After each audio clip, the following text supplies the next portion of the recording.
زموږ ویډیو در سره لایک کړئ او سحر میډیا چینل در سره سبسکرایب کړئ. مننه.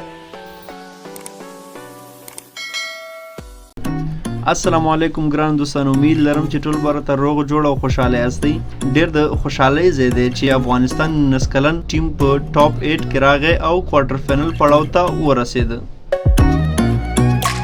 د 19 کلن نړیوال جام اته غوره لوبډلې په ډاګه شوې.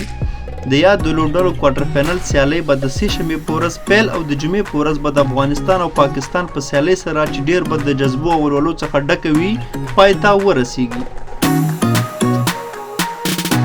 د یادونې وړ ده چې دغه ټولې سیالۍ به پر ملي سپورټ تلویزیون په ژوندۍ بڼه کتلی شئ.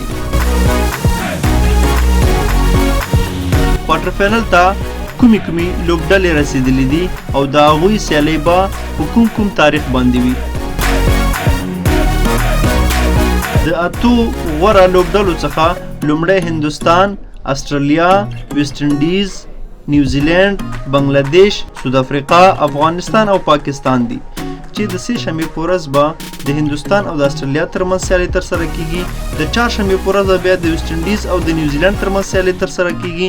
د پنجشنبې په ورځ بیا د بنگلادیش او د سود افریقا ترمنځ سیالۍ ترسره کیږي او بیا د جمعې په ورځ به چې زموږ د خوښې میچ دی هغه به د افغانستان او پاکستان ترمنځ ترسره کیږي. دا زمونږ د نن ورځې راپور. امید لرم چې تاسو به خوښ شوي وي. که چېرته زمونږ دغه چینل تاسو سبسکرایب کړی نه وي نو دا درته سبسکرایب کړئ، ولې چې موږ روزمره همدغسې نوي معلومات د کرکټ په اړه تاسو ته وړاندې کوو. نور هم په خدای سپارم، په مخه مو ښه وخت ښه چارې.